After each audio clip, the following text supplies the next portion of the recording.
Welcome to the Sowing Seeds Specialty Series Combined Residency. Today we have a great group of ladies who are here to tell you about their experiences in combined residency.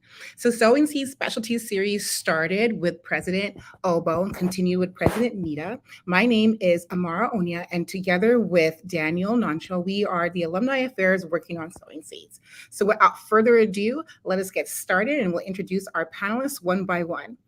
Please welcome Dr. Stephanie Ajay. Good evening, everyone. It's nice to meet you. My name is Stephanie Ajay. I'm currently a second year resident at the University of Maryland Medical School or School of Medicine. I'm currently in the Emergency Medicine and Internal Medicine combined program. I am from Indiana, so I went there for college, Indiana University, and then Indiana School of Medicine in the Bloomington, Fort Wayne, and Indianapolis campuses. And that's about me. Yeah, Thanks for having me. it's lovely to have you. Next, we have Dr. Lisa Lowry. Hi, good evening. Thank you for having me. Thank you, Dr. Lowry. And then last, we have Dr. Crystal Nura. Hi, everyone. I'm so excited to be with you tonight. Thank you, thank you, thank you. We are excited to have all of you. So let's get started with your stories. Please tell the audience where you went to medical school, where you are now, why you chose your specialty, what's special about your specialty, and talk to us about any mentors you had along the way. Who would like to go first? Yep, I'll go. Hi. So let's see, where do I start? So I went to University of Michigan for medical school. Thought I was going to be a pediatrician and fell in love with this combined crazy world of internal medicine and pediatrics. I did my residency at Spectrum Health Butterworth in Grand Rapids, Michigan. Fell in love with adolescent medicine and actually did an adolescent fellowship at Johns Hopkins. And then actually returned back to Grand Rapids as faculty and thought I was going to be back here for about 3 to 5 years. I've actually been here a little over 18 years. I have multiple roles, but I serve as the section chief of the adolescent and young adult medicine section. I also serve as one of the associate program directors for our combined internal medicine program. And I also serve as the assistant dean for diversity and cultural initiatives with MSU College, Michigan State University College of Human Medicine. So wear a lot of different hats, but still clinical. I think for me, the role of mentorship has been varied over the years based on a lot of times my trajectory from deciding to do med peds, deciding to do a fellowship and on.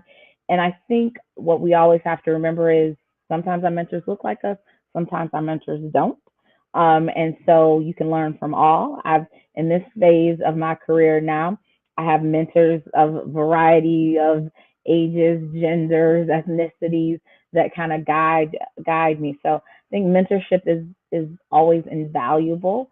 And yeah, and you can look for everything from a mentor who helps you edit things to a mentor who can give you that long-term career advice.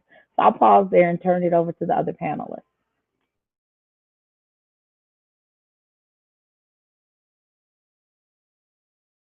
I was on mute. That is great. So what I'm hearing is that mentors can be people from across the board. You probably will get a mentor who's really good at one particular thing and maybe a different mentor who's good at something else, but just being open to that. And I think another key part that you said was that the mentors may not look like you.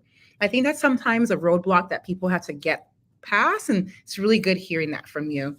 So who would like to go next?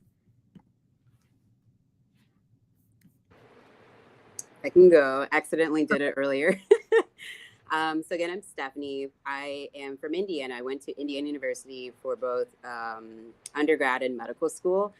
My journey to medicine, I started as a medical scribe after college, and I really loved it. I fell in love with emergency medicine, and I knew that's what I wanted to do. All the way through med school, that never changed. But I knew with emergency medicine, my favorite parts were being able to directly serve an underserved population and then try to fix things that the system misses for people. That's always something I wanted to do. But I knew part that was missing for me is that I would develop really great connections with my patients, but then they go off to somewhere else and you never really know what happens to them. And that's always something that was missing for me. Then I remember during third year of medical school, it was like December, January. And the reason why I bring that up to let you know it's never too late to have an open mind or be swayed by things. I started internal medicine. I was expecting to not like it. I was like, this is going to be the worst. And then that first day, I was like, what is going on? This was actually really fun. And then the whole week kept going. I'm like, well, I have no idea what's going on, but I'm thoroughly enjoying this. Like everything that I was missing from EM, I was getting on IM. And I remember I reached out to my friend. I was like, what am I going to do? Like, I really enjoy IM, but I know for sure EM is for me. And he goes, you can do both. And then that's just kind of what went from there. With emergency medicine and internal medicine, basically everything within both of those fields are open to you as far as like further fellowships or other opportunities. Me personally, I'm really interested in medical education and global health. And I feel like and doing like free clinics, underserved work, those intertwined very well together. And then I also just genuinely like emergency medicine and then hospitalist medicine as well. And then within all of those fields, it's very easy to find a mentor, because basically what happens is you'll find out that you have an interest, and then it doesn't matter if it's within the same field or not. As it was mentioned earlier, there's always something or someone you can learn from to take some pearls with you along the way and get to where you're meant to be.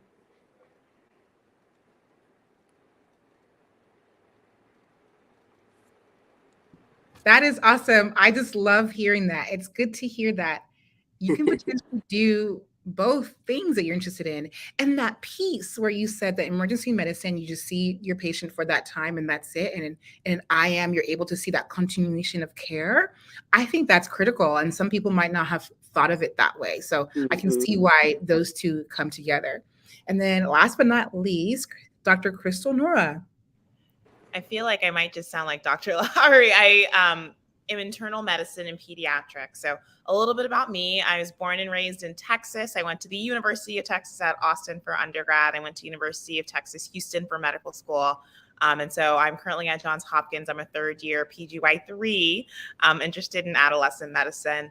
I came into med school thinking I want to be a family doctor. I very much loved the idea of I get to be my community's physician. And I don't know, had it in my head that I'd be in the grocery shop and be able to see some of my patients out in the same community that I served. And I got my very first rotation is internal medicine. And I was like, actually don't hate this. I got to surgery. Absolutely hated it. I got to peds. Loved it. And then I got into family medicine and I was like, oh my gosh, I really like this. Then I went to OB-GYN. I was like, oh my gosh, I really like this. And it took a lot of just like thinking about what do I want to do? What kind of career do I want to have? And what kind of focus do I want to have? And so for me, I might find myself in a similar position to a lot of other people. Like, how do I decide between family medicine and med peds? And for me, it was like, I really wanted that extra time with the the little kids. So like having that training as a pediatrician was really important to me. More important, I think, than some of the gyne and some of the family medicine things that are out there, which I think are absolutely important. And I think as far as mentorship goes, I think it's important to look for mentors who are established in their careers and who are doing great things. But the way near peer mentoring has helped me tremendously cannot be overstated. When I decided that I wanted to do med peds, I reached out to one of my college friends. He sent me like a 12-page Google Doc document of how to do it. He is the reason why I'm able to do so many things. When I think about leadership positions I've had, I think about one of the medical students who was a couple years older than me that said, you're going to run for that national position. You're going to do this. And so near peer mentorship and sponsorship, invaluable as well.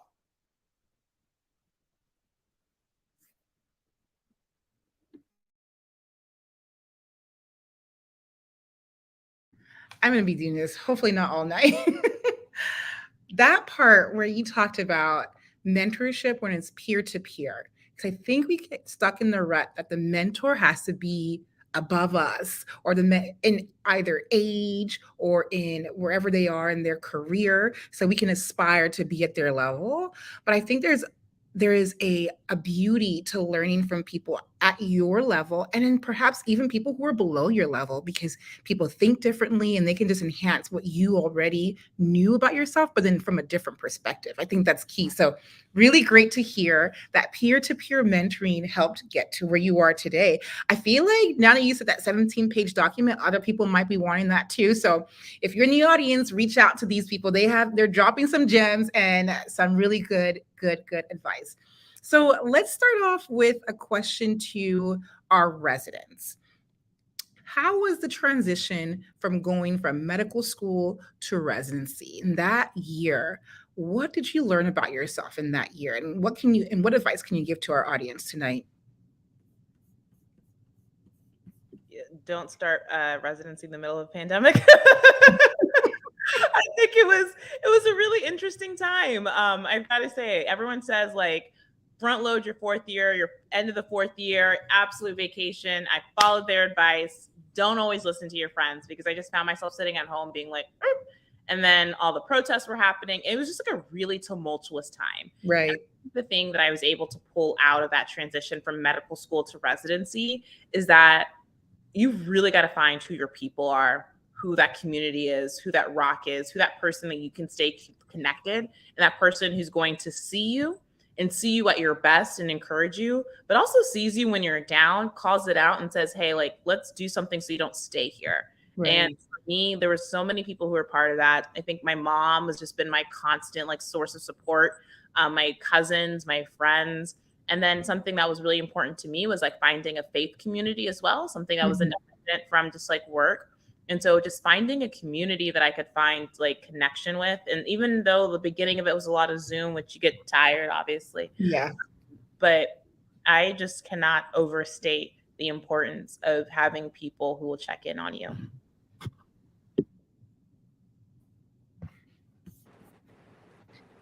Dr. J, do you have anything? I would.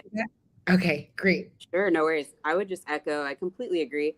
I feel like in general, the streamline transition was pretty easy. Third year and fourth year, especially if you take, I would say anything that you feel like you're weak in or that you're not sure you'll expose yourself to that again, if you do those as electives in fourth year, just so that you have that experience. It's a great streamline transition into residency, but I'll agree like the end of fourth year when you're preparing for like graduation, taking your vacations and stuff like that, it's kind of like a stark difference in life changes. But in general, the third and fourth year of medical school definitely prepare you well. Our residency was very great at just easing us in, and it was a seamless transition. We had a great orientation. You were shown around the hospital. How does the computer work? Where are the bathrooms? Like all of the things that are very essential that you don't even think that you don't realize that you don't know. Yeah. But then there's a lot of guidance along the way of anytime you feel like what is going on or what's the best way to approach this. Like there was never a time that I felt like I don't know what's going on. Like there's always somebody there to help you. And then like, you don't even realize how much you're growing each step of the way. And then you end up on a day like today, you're like, what the heck? I'm already in second year. Like it's a seamless transition. Like every single day you're always growing and getting better. So I wouldn't worry too much about that. Okay, good. Just so we're all on the same page what it means for combined residency, can you guys talk to us about how that looks like when you're actually applying to it, and how does it look like in practice? So with regards to the ERAS application, are you applying to two separate programs or one program? And then with the practice, are you doing one before the other? Is it intermixed? I think that would be helpful so people understand like what is a combined residency and how do you actually approach that?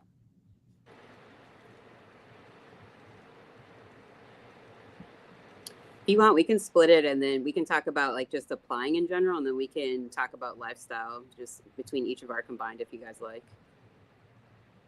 I'll just start off really quick. So like for EMIM, it's pretty much whatever you're comfortable with and what you want to do. That's usually like the key to every answer anytime you're not sure. It's what's best for you.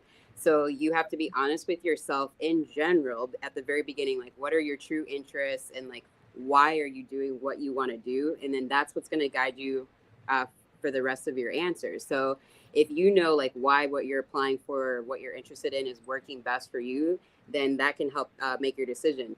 So for example, if you're honest with yourself and you're not sure like which specialty you're applying for, sometimes people will recommend applying to a backup specialty because the combined programs don't have as many spots, or there are not as many options.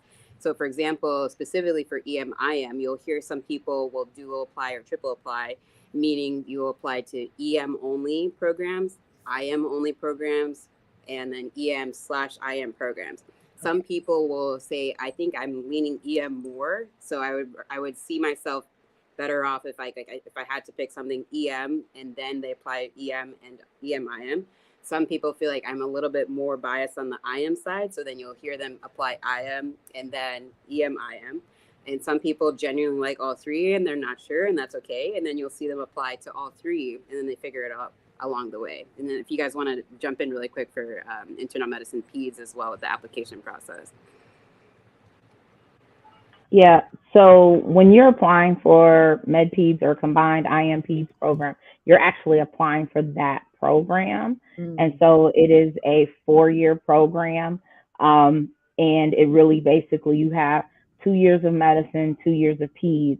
What happens is, though, and every program kind of does it differently, but for the most time, we alternate you and switch you every 3 to 4 months. So you'll do 3 months medicine, then 3 months peds, and then you'll flip back and forth. A lot of times the programs may shift you just a little bit. So maybe you'll do 4 months on medicine and then 3 months of peds, just so you can get some of that seasonal variability. I think at the end of med peds, the goal is that you will sit for both your internal medicine and your pediatric boards. And so it is a pretty intense residency. Most combined residencies are, because you're usually taking all the information and truncating it down. So you're taking really 3 years of medicine and 3 years of peds, truncating it down into from 6 years to 4 years. And so sometimes there are fewer what we would call electives, but then a lot of times, a lot of residents will say, okay, for example, I'll take GI, but I'll do 2 weeks GI on the ped side and 2 weeks GI on the adult side. And every program can work you, kind of talk you through that.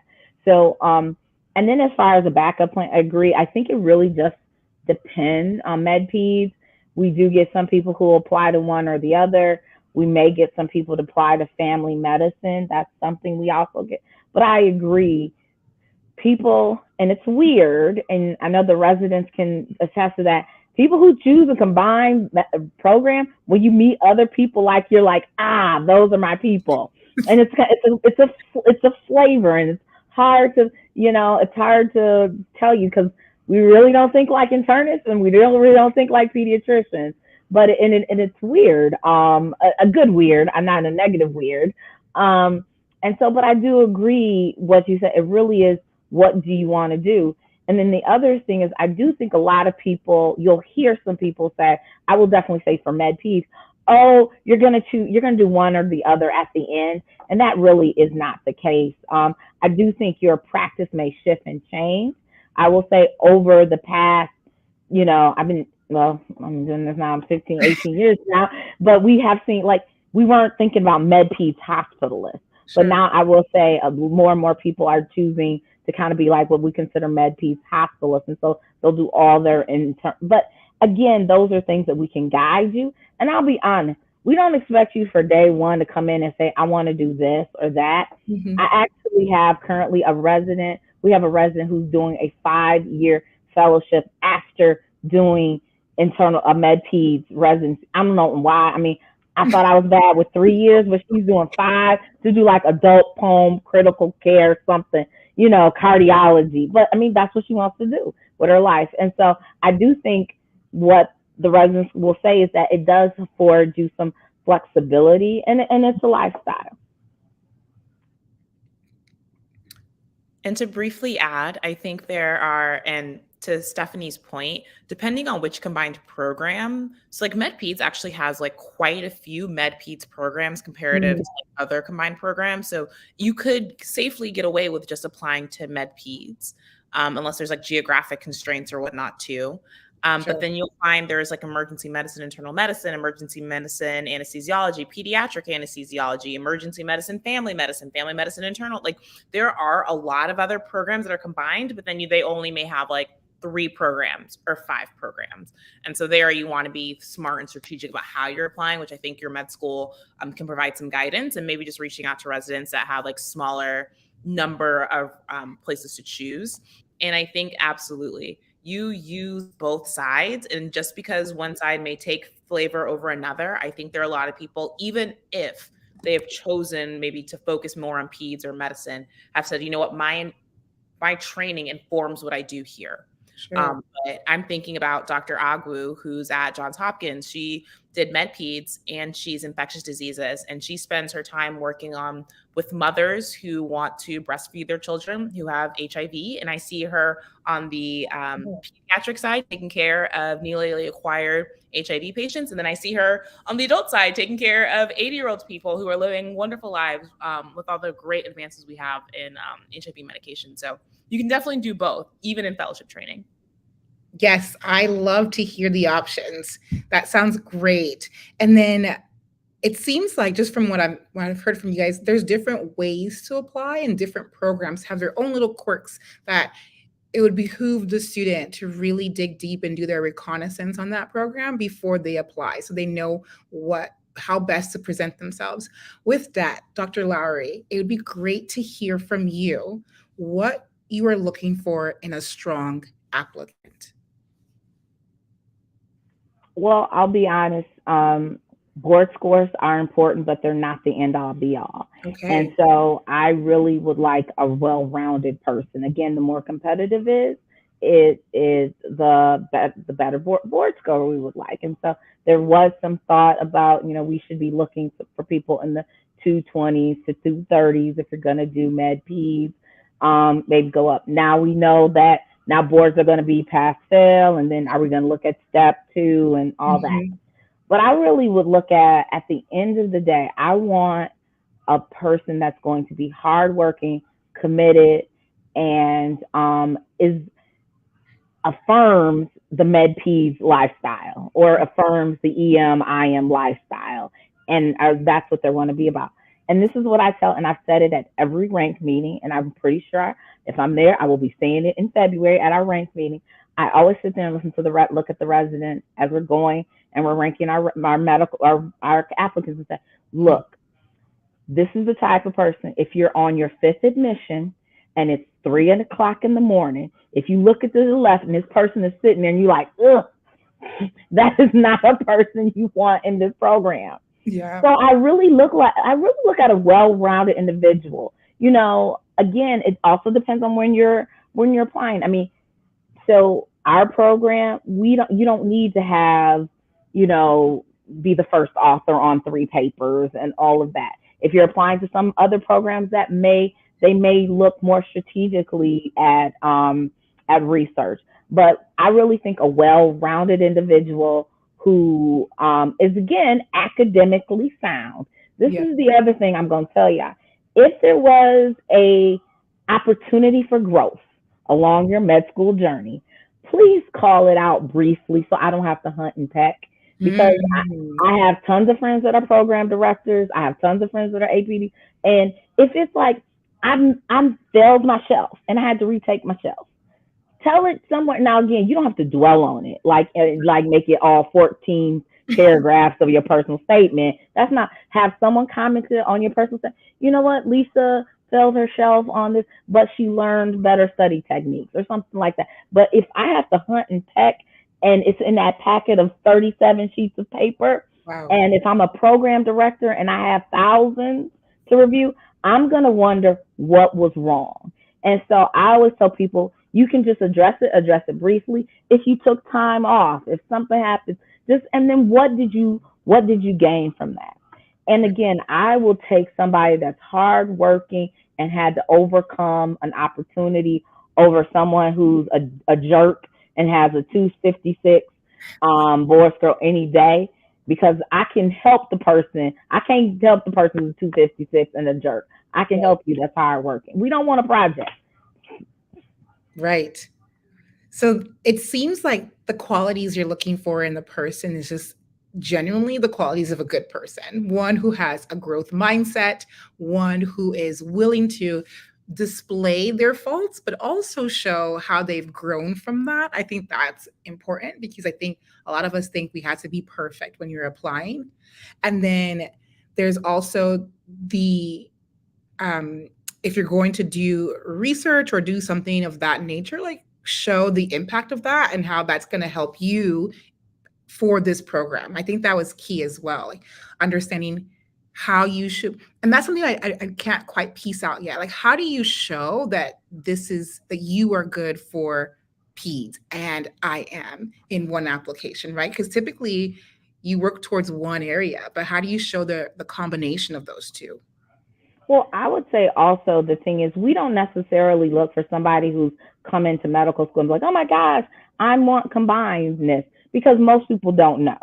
So it is not uncommon. We see people who were interested in peds or family or ortho, and then they fell across, said, this is me. So I really think if you kind of can say, this was how I came to my thought process, and Right. this is why I want to do EMIM, or this is why I want to do MedPeds, or whatever it is, that's more valuable to me because most medical students don't come in saying, I want to do a combined MedPed or a combined residency. Yeah. Okay, that's good to hear. And you talked about fellowship in your response. So we might bring that one up later on, but let's get to some of our audience questions. So our first audience question is from Brandon. He asks directly to you, Dr. Ajay, MS3 who plans on applying to EM but has been unsure given job market. Do you think EM/IM provides security, and how do you plan on using both? Hi, Brandon. That's a great question. I'm glad that you asked that. That's one of the things that I was thinking about when I was trying to decide if I wanted to do a combined specialty or just EM. The interesting thing that you'll hear a lot of people talk about is concerns about burnout in emergency medicine, and then just in general how the field has changed, especially with the recent pandemic and a lot of the stresses on the staffing and emergency departments. So I know sometimes that can be a little bit of a deterrence for people. And again, it's just one of those things you have to be honest with yourself and see, is that something that might affect you in your decision for emergency medicine? In general, it sounds like that is something that has been somewhat improving in terms of like availability in the specialty, but it's something that just changes with every season and every year. So it's hard to speak on that. But knowing that, you touched on a great point. You will always have the flexibility of another specialty. I feel like, and it's not even just with the job market, it's with your life. Like, you don't know what's going to happen. Are you going to have a family? Are you going to have children? Do you need to move somewhere? Is there some reason you have to adjust your lifestyle or move to a different place? So you always have the additional flexibility of another specialty that gives you all of those, another set of options to work with, and then just finesse into whatever works for you. So for example, somebody who's like new to the field, just graduating residency, might be interested in either like emergency medicine, critical care, something that's like a lot of high energy. This is just an example, not everybody. And then for some reason, you're in a different stage of your life, you want to settle down, or for some reason, God forbid, like you have an injury or something is just limiting you, you might want to transition to either just working in clinic or working in an outpatient lifestyle or something like that. So just being realistic with life's journeys and obstacles, and then knowing that you have different options to whatever your life offers you. I feel like that's something that is invaluable, and not many people can say that they have the opportunity to do that. Me personally, my answer is a little bit long-winded, but I'll try to sum it up. In general, I do see myself practicing both emergency medicine and then hospitalist internal medicine. But my ultimate passion and things I want to do with my life, I like doing like free clinics, underserved work, and global health. So I feel like in the long term, opening hospitals, working at free clinics, and that type of thing, EM/IM will combine most of those together, because especially in places with underserved care, unfortunately, they don't have primary care doctors or a lot of follow-up that can help prevent you to presenting when it's like end stage of a disease or when somebody's really sick. And that's where the emergency medicine and critical care training come in great handy. But then you also have the training to know, oh, I have something, it's stabilized, how do I manage it? And when there's nobody else around and it's just you have the training to do that. So I feel like it'll be a great opportunity to intertwine it with those goals. That's great. Thank you so much for answering that. I didn't realize that there's some uncertainty in just going straight EM. So that's new to me as well. We do have another question from the audience, and it's more of a giving us your thoughts type of thing. And this one says from Muanshu, interested in med peds, but truthfully have heard about how heavy the training is and that a lot of people don't end up using both sides of their training. If I was to pick one, I would pick peds. And then there was like a follow-up to this that said, however, would love any ideas on any questions I could be asking myself to help decide. Thank you. I think it's totally okay to not know. And I think the most important part of your question is, how do I ask myself and how can I be reflective in this process? I Mhm. think for me, it was I love, and I call myself like a big peds person, like love children, and I love the family unit. And I love the fact that I can look at a child and say, I can take care of you. And I can look at their mom or look at their dad or look at their guardians, like I can take care of you too. And so I love that family unit. I think that the disease processes that we see are really interesting. I like to think about them in children and I like to think about them in adults. And so I truly enjoy both sides and thinking about both sides, even though sometimes I feel like I like, maybe just because kids are super cute and you get to play with Yeah. them. But I think if you are someone who is like, I only like one aspect of peds, and it's like maybe the critical care parts of peds or the hospitals parts of peds, but like I'm not interested in a lot of family counseling. I'm not interested in like nutrition or growth or milestones. Things are like characteristics of the peds kind of thinking and philosophy. Then you might be like, you know what? Maybe I'm more so like medicine. Maybe I just like an aspect that's shared in multiple specialties. And I just like it because it's been presented in peds, but I may not like pediatrics itself. Or if you're like, I like adults because I like to think in complex ways and I like to think about multiple pathologies, but I don't like X, Y. So I think it's just a matter of like, what don't you like about that? Is it something that's very unique to that program or to that specialty? Or is it something that's just more of like a philosophy? Like, I don't like doing procedures, so I don't want to do surgery or OB-GYN. So I think you ask yourselves, what is it that I like and I don't like? And then I think too, sometimes we can get very limited by what we see at our institution. And so thinking this is the only way pediatric looks. Right. And I can tell you, if you are like a resident or like a med student who has more of like a community-based pediatric program, that's going to look very different than if you are like in a big city pediatric program and what options you have available to you. So I really don't think I think you should look into programs that you're interested in and look at those residents and reach out. I think it's always important to reach out because they can also help you find some questions to reflect on.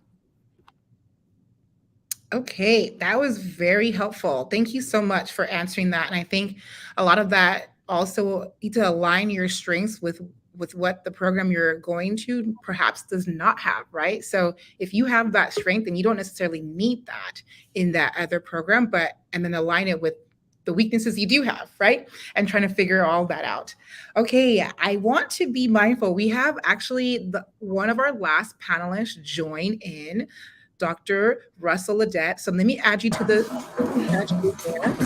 Hey y'all, sorry I'm late. I just got out of the NICU, so life's kind of hectic. Oh, definitely fine. Thank you so much for joining us. Do you mind giving us a little bit of a background about you? So there's a little bit of noise in the back, but I think it'll be fine. I think we can all hear you fine. Okay,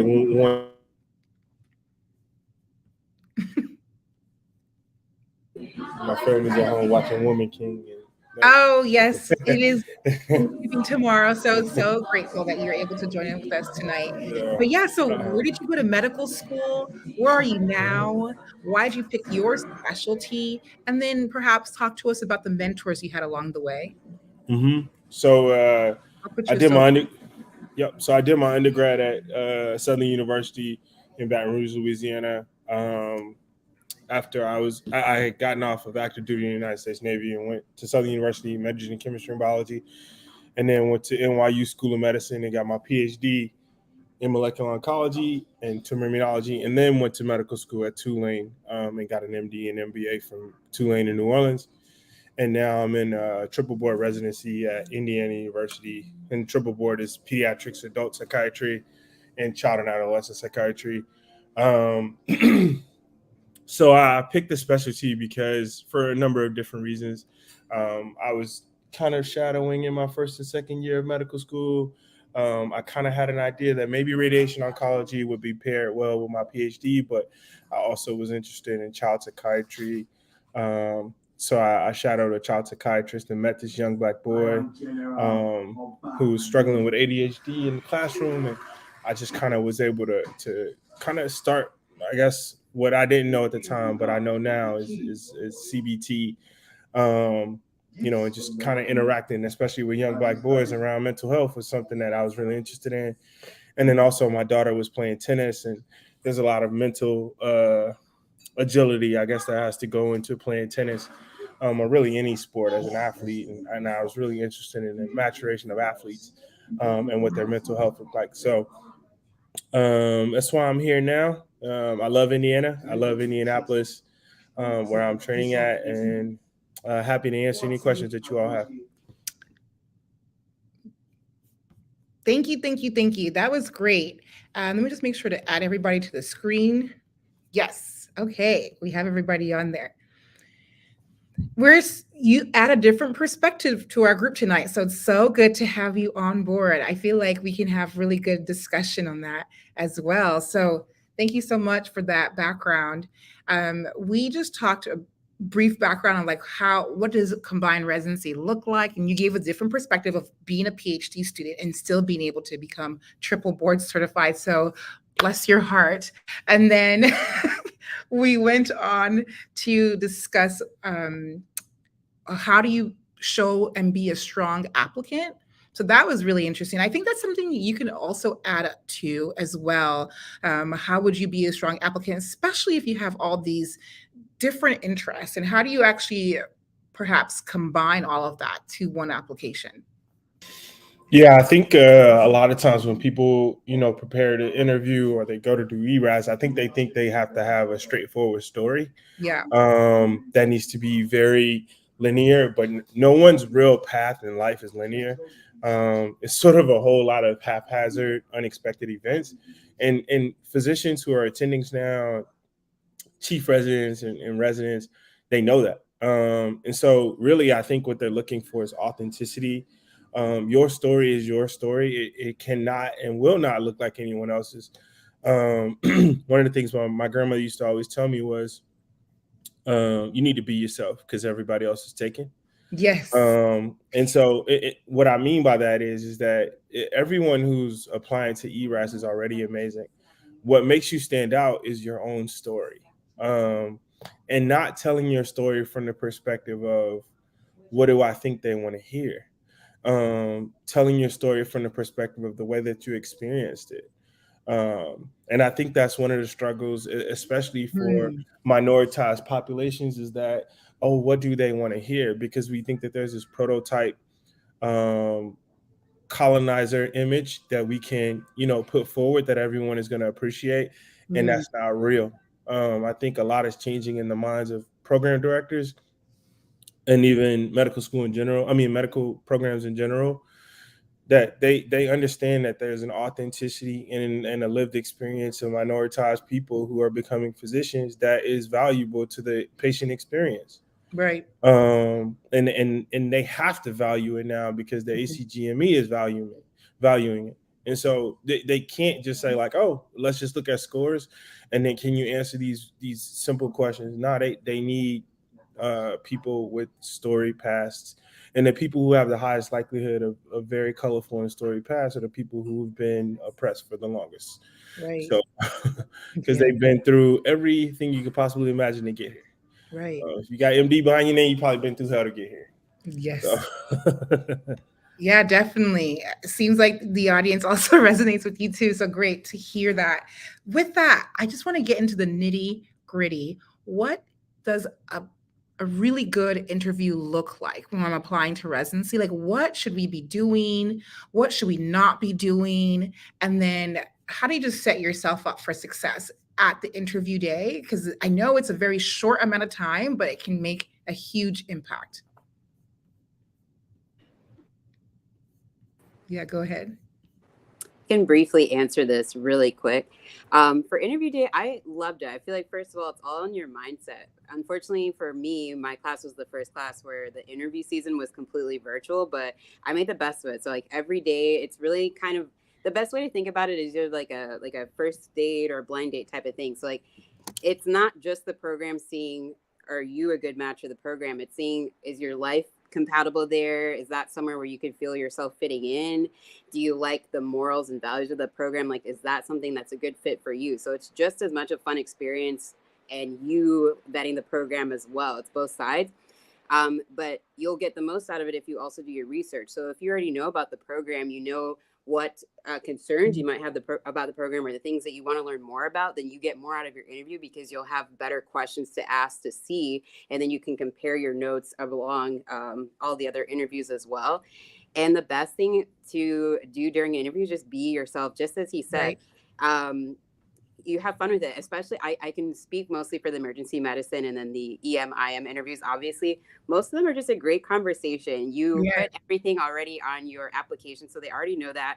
And then think about the interviewers. They're asking hundreds of people all of these questions. So like they want to be just like it should be as kind of lighthearted and like a social environment to try to show your case yourself and see like as your personality that's your time to shine through. So they'll ask you things about your interests and that type of thing. But if they don't, and then it doesn't feel like it's a great place where you got to see if it's a good fit for you, or if it's a place where you feel like, oh, people are really interested in me, that's also good knowledge for you to know. Like every single thing that happens in the interview is useful for you if you're keeping your eyes open and taking full advantage of it. But I know other people will add on to that as well too. I absolutely agree with the idea that I feel like the best interviews that like I was like the last class to do it in person, but like the first class to kind of be the residents on the other side, interacting with people virtually. I think the best interviews turn into conversations. Right. Because it's, again, you have some knowledge of, you know, what this program has, what it has to offer. And then you just have the opportunity to talk and to discuss. And then sometimes your interview is 100% about the program and it's great. And then sometimes you go off on these tangents and you're like, oh my goodness, you know, I noticed X, Y, and Z. And I think there is a lot of undue pressure to always make sure that your background looks absolutely perfect. Honestly, like that, like, sure, I might notice that you have like all of your awards like perfectly laid out with like, oh, this diploma here. I want to get to know you. And I think that I am less concerned about your camera quality and more concerned of like, do I just get a sense of who you are? And especially like, I know this is an expensive process, even if you are not flying across. And I just don't want you to feel like, oh, I absolutely have to spend thousands of dollars, ring light, set up X, Y, and Z. No, basic. I want to see your face, get some good lighting, and like, let's go. So don't stress yourself out about things that don't matter. I'm not ranking people based on how pixelated they were. I'm ranking people and I'm giving my feedback based on how much of a sense did I get who they were. And like to the point Dr. Lowry said, at the end of the day, is this the person that I want like going to the RRT with me? Is this the person that when I'm out of clinic and they're covering my in basket, that I know that they're going to take good care of my patients? That's what I'm trying to get, not if everything looks great. Okay. That sounds good. Thank you so much for those words.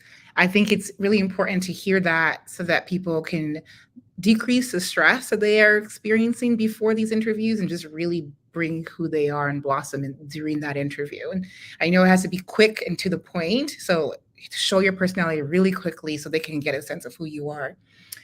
You guys, and especially Dr. Ledette, you mentioned that if you have an MD behind your name and you've gotten this far, you have had some stories, some mountains you've had to climb to get to where you are.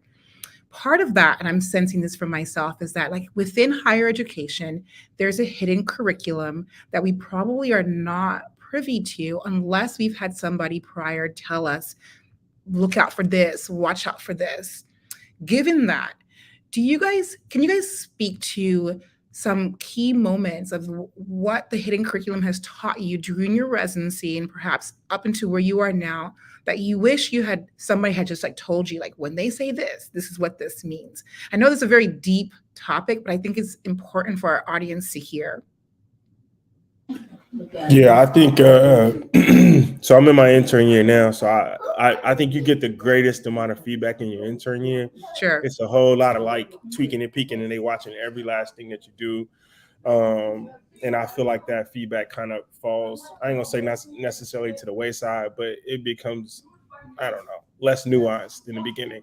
I Sure. mean, as you go further Mhm. on, I think one of the things that I've heard multiple times from many of my co-interns and also just in general is they'll often say things like you need to be organized. You need to be organized in your presentations. You need to be organized in your thought pattern. You need to be organized. That may not necessarily be the way that you thinking about the patient. You may be thinking holistically about the patient, like a whole bunch of different things. But when they say holistic, when they say organized, there is a pattern by which different rotations want things heard. Like when you're on NICU, they want everything in systems. When you're on hospitalist, they want everything by problem. They don't want to know about neuro if there's no neuro problem. And oftentimes, what I've found, the good thing is, and I'll say this just as a caveat, I have a lot of mentors who are not at my institution, so I can be candid and honest and get universal feedback as opposed to Sure. nuanced feedback, because I don't know how useful your nuanced feedback is. One attending is so different from another. Yeah. But when they say get organized, what they're saying is figure out how we like to hear things on this rotation. And it may not necessarily, I mean, it may not jive well with you because you may not be strong in all those different systems. But the point is that you need to get with the system. And I think that is a hidden curriculum because I think there's a language that is spoken by candidly majority white attendings that my majority white co-interns just get it. Like they understand it the moment they hear it. And I have to go sometimes to one of my mentors and say like, yo, can you translate this for me to a language I can understand? Cause I don't know what they're talking about. And that's part of the hidden curriculum because, and this is my personal opinion, I think the attendings know that sometimes they're saying things that you may not necessarily understand, but they also not bothered with whether or not you understand. Because part of intern year, honestly, is kind of a weed out process. You want strong second years, and in order to get that, you got to make intern year hard, sometimes unreasonably hard, and that's another conversation for another day. But because physicians are smarter than they've been taught up to be right these days. But I think that's one of those things is that you got to get with the lingo of just the hospital lingo. Like, sometimes they're like, hey, be on time. And sometimes you'll find out like your co-interns have found out that like on time means 6:45, but on every other rotation it was 7. And so maybe you might want to get in at 6:30 just to give that appearance that like you're not late and you're not, behind the power curve and you are ahead of your patients, because there's like this unspoken evaluation of you that everybody else doesn't have. And that's what it is. It don't change when you start residency. It doesn't. It's the same. It may be magnified actually. Okay. It's worse. I would agree. As the attending on the phone on the thing, there is I think a hidden curriculum, but I also think you have the advantage of things like SNMA. You have the advantages of your other residents. So somebody done been on NICU and then worked with Dr. Smith before. And I even tell the residents, I'm like, if you there's an attending that staff in Peace Clinic, I don't care if the patient is there for a toenail, you better listen to the lungs underneath the shirt. I don't care if she's in the room, you better listen. And but and again, everybody has their own cadence. But I think also it's okay to say, you know what? I worked with Dr. Lowry last week and she wanted it this way. Dr. Smith, how do you want it? And there's or talk to your other co-residents, talk to residents at other institutions. I think that's valuable. And what they said about interviewing, I cannot say was 1,000% correct. I'm not looking at your background. I could care less. And the other thing is I want to be able to hear you. And the other thing is I like great questions. Yeah. The worst is nothing. If you've asked me, even if you say ask me about where, what do you like about where you're like where you are, or those questions, have those 6 or 7 questions, because again, I've read your ERAS. I'm gonna maybe ask you some questions, but the first thing I do is say, what questions do you have for me? And I Yes. want you to ask those questions and it's conversational. So I think you were dead on with all the information that you all were saying. Yeah. Perfect. So we do have some, or did you want to say something, Dr. Nora? I was just going to say what I want people to pull out of there is make the implicit explicit. And so ask for, one of the things that I've been told is to ask specifically, what do you want at the beginning of the rotation? I would like to know what your expectations are. And as a senior, that's something I try to give my interns. These are my expectations.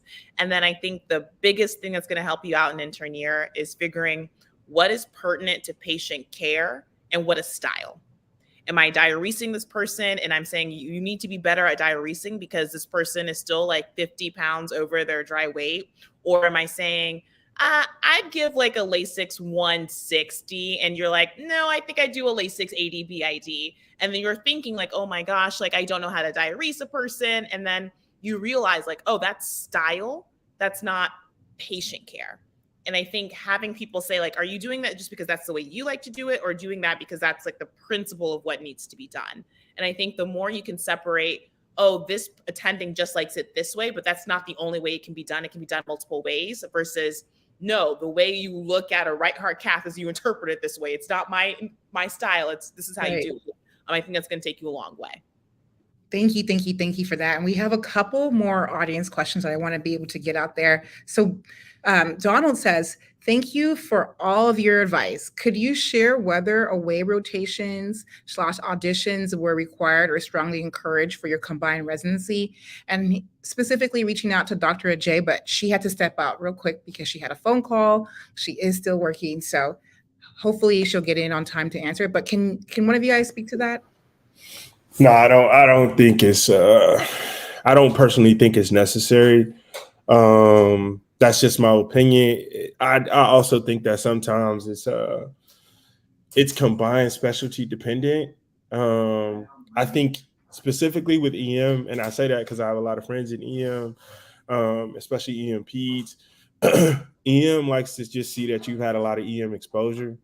Okay. Because it's a whole different world. And they just want to know that you can think on your feet, you can think about differentials, and you are okay with examining patients and figuring out sick versus not sick. But you got to do it quickly. And the only way you can do that is repetitions and proctor repetitions, and just that's like extremely important. And the only way you can get that, but you could do that at your home institution. You don't have to go spend a ton of money somewhere else. Now, if there's a specific place that you have your heart set on, and they have some rotation set aside, then go for it. And honestly, a lot of minorities are able to apply for these scholarships and stuff to help you with away rotations. And I think so much of that money gets wasted every year because people don't apply for it. So look for opportunities, especially with like the National Medical Fellowships and there's SNMA, NMF. Like there's a number of ways to get a lot of this stuff paid for, because this money is expensive out here these days with inflation. Definitely. Did you want to add to it, Nora, Dr. Nora? No, I think EM is probably the biggest specialty that really emphasizes having away rotations. And part of it is just like your VSLO, especially if you don't have a home EM institution, in order for like the specific type of like recommendation letter that emergency medicine does. I think this is where mentoring and advising really comes into play. It's a norm in EM to do aways in audition. It is not a necessary thing in med peds. I think you do it if there's like a strong reason to do it. And then also there are, I think, especially in the age of like virtual technologies, there's also some like virtual visiting rotations. So maybe you just don't dedicate a full month to going and visiting, but they may offer like a 2-week, like, virtual opportunity to engage. So definitely if you're like, I've got a whole family here, I can't just like pick up and leave for a month, look at other opportunities. But that's not something that, because for med peds at least, it doesn't hurt you if you don't do it. No one is looking at you like, I'm not going to consider this applicant because they did not do an away. Sure. Okay. There's a follow-up question or another question from Donald as well. Given the time constraints and limited elective time inherent with combined residencies, how feasible is it to do clinical or basic research during training? what we're putting into your training. So it's either, you have the opportunity. I mean, it's an expectation that you do research. So it can be clinical, it could be bench, it could be QI. So there is time to do that. Okay. Perfect. And we're getting close to time. And I really would like to end on words of wisdom from our panelists today. Like, what would you leave our audience today? What words of wisdom would you give them as they continue to be just like you? Yeah, I think my words of wisdom is like Dr. Noor was saying, and Dr. Lau, is like authenticity goes further than anything else. You got to figure out a way these days to translate who you are through a screen. It's hard to do that when you computerized, when you just like buy the book. I got these questions that I've rehearsed and I got the answers. I think authenticity will go much, much, much further. And I'm gonna throw in a quick plug. I just created a short film, just going through my entire ERAS process. It's on YouTube. You can just Google my name, Dr. Russell a day, and look at it. But it literally goes through the entire, like all the feelings, all the emotions, all the people I talk to, the entire process. Because honestly, especially for the Black men who watching this, like it ain't that many of us. There's less of us now than there was in the 1980s. So just do the math, and nobody talks about all the emotions, the insecurities, the imposter syndrome, and all those things that you got to go through. And you got to talk yourself up. You got to believe that everything you put on that ERAS is worthy of you owning a spot as a physician at someone's hospital. So, yeah, take a look at it. Thank you. That's great. If you drop it in the chat, we'll be able to put your actual YouTube name on there as well, so we can share that with the audience. Who would like to go next? I'm happy to go next. Sure. So I think the biggest thing is boundaries. Boundaries. I think I think what we do is so much of a calling. I feel very fortunate to be in a position to practice medicine and to be privy to some of life's greatest joys and sorrows. And I think that is a beautiful thing. And I think so many of us go into this profession because we are givers. We want to give to our patients. We want to give to our communities. But I think we have to realize that the longer we stay at work, the more work we do, there will always be more work. So figure out what your boundaries are. Nothing should come at the expense of your well-being. Realizing that your friends don't just need the doctor, they need the friend. Your kids don't just need the doctor, they need their parent. Your family doesn't just need the doctor, they need their loved one. And so protect yourself, because medicine will always ask and demand more of you. Can you stay 5 extra minutes? Can you do this? Can you do one more thing? Can you stay back? And I think the strongest residents that I've seen are the ones that are able to say, when I'm at work, I'm a damn good doctor. When I'm at home, I'm a damn good friend. I'm a damn good father. I do these things and I do it well. Don't feel like you have to do more because everyone else is doing more. Get out of that. It'll burn you out. That's what leads to a lot of burnout. So protect your peace because medicine will try to disrupt it. Trust me. Thank you for that. Everything they just said, I'm happy that I feel like I'm going to leave medicine in good hands with this generation. And I do. First of all, you are enough and you've earned that seat at the table.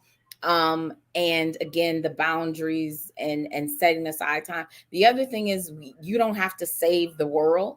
I will tell all of my medical students, just be a medical student. Sometimes you just need to be a resident because you're a resident. And then we have all the other things that go along with just being people of color in this world. And it gets heavy.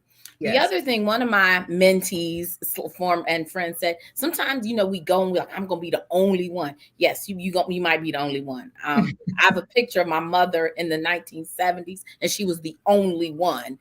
And not in medicine, but sometimes you only need one one person. And then maybe another person that might not look like you, and that's going to be okay.